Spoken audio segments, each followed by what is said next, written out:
Assalamualaikum warahmatullahi wabarakatuh. Alhamdulillahirabbil alamin wa bihi nasta'in wa ala umuri dunya waddin wassalatu wassalamu ala asrofil anbiya'i wal mursalin wa ala alihi wa sahbihi ajmain. Amma ba'du.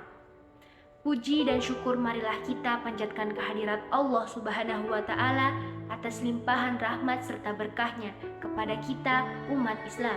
Sholawat dan salam tidak lupa kita curah limpahkan kepada junjungan alam Nabi Muhammad SAW beserta keluarganya, sahabatnya, dan semua pengikutnya.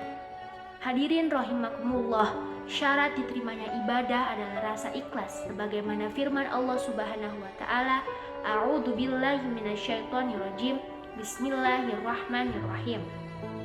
Walaqad uhiya ilaika wa ilal ladzina min qablik lain asyrakta la yahbatanna 'amaluka wa la takunanna minal khasirin, yang artinya sungguh benar-benar telah diwahyukan kepadamu dan kepada orang-orang para nabi sebelummu. Sungguh jika engkau mempersekutukan Allah Subhanahu wa taala, niscaya akan gugurlah amalmu dan tentulah engkau termasuk orang-orang yang merugi. Quran surat Az-Zumar ayat 65. Hadirin rahimakumullah, dengan ikhlas kita tidak akan tersesat ke jalan yang tidak diridhoi Allah Subhanahu wa taala, tidak akan menjadi orang yang ria atau sombong, karena sombong itu merupakan sifatnya setan. Seorang yang ikhlas ibarat orang yang sedang membersihkan beras dari kerikil-kerikil dan batu-batu kecil di sekitar beras. Maka beras yang dimasak menjadi nikmat dimakan, tetapi jika beras itu masih kotor, ketika nasi dikunyah akan tergigit kikil, kerikil, atau batu kecil tersebut. Demikianlah keikhlasan menyebabkan beramal menjadi nikmat, tidak membuat lelah, dan segala pengorbanan tidak terasa berat. Sebaliknya, amal yang dilakukan dengan ria akan menyebabkan amal tidak nikmat. Pelakunya akan mudah menyerah dan selalu kecewa. Tetapi banyak dari kita yang beribadah tidak berlandaskan rasa ikhlas kepada Allah Subhanahu wa taala, melainkan dengan sikap ria atau sombong supaya mendapat pujian dari orang lain. Hal inilah yang dapat menyebabkan ibadah kita tidak diterima oleh Allah Subhanahu wa taala. Rasulullah Shallallahu alaihi wasallam pernah bersabda, "Ikhlaslah dalam beragama, cukup bagimu amal yang sedikit." Dalam hadis lain, Rasulullah Shallallahu alaihi wasallam bersabda, "Sesungguhnya Allah tidak menerima amal kecuali dilakukan dengan ikhlas dan mengharap ridhonya." Hadirin rahimakumullah, Imam Syafi'i pernah memberi nasihat kepada seorang temannya, "Wahai Abu Musa, jika engkau berijtihad dengan sebenar-benarnya, kesungguhan untuk membuat seluruh manusia ridho, maka itu tidak akan terjadi. Jika demikian, maka ikhlaskanlah amalmu dan niatmu karena Allah Subhanahu wa taala." Karena itu, tak heran jika Ibnu Qayyim memberi perumpamaan seperti ini.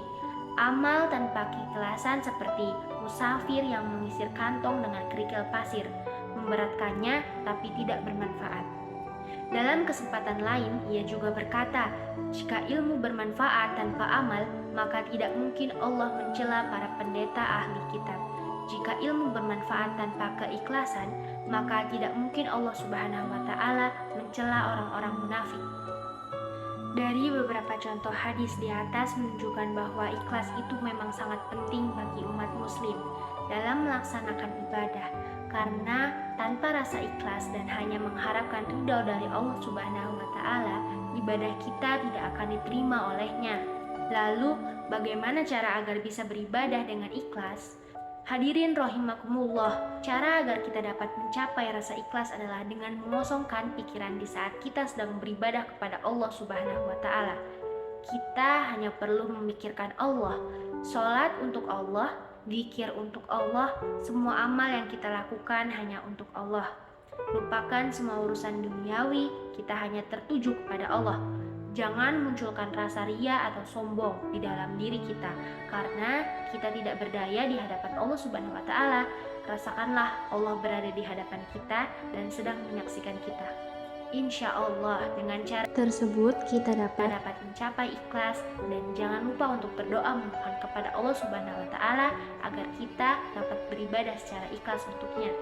Demikian yang dapat saya sampaikan. Mudah-mudahan bermanfaat. Kekurangan milik saya dan kelebihan milik Allah. Billahi taufiq wal hidayah. Assalamualaikum warahmatullahi wabarakatuh.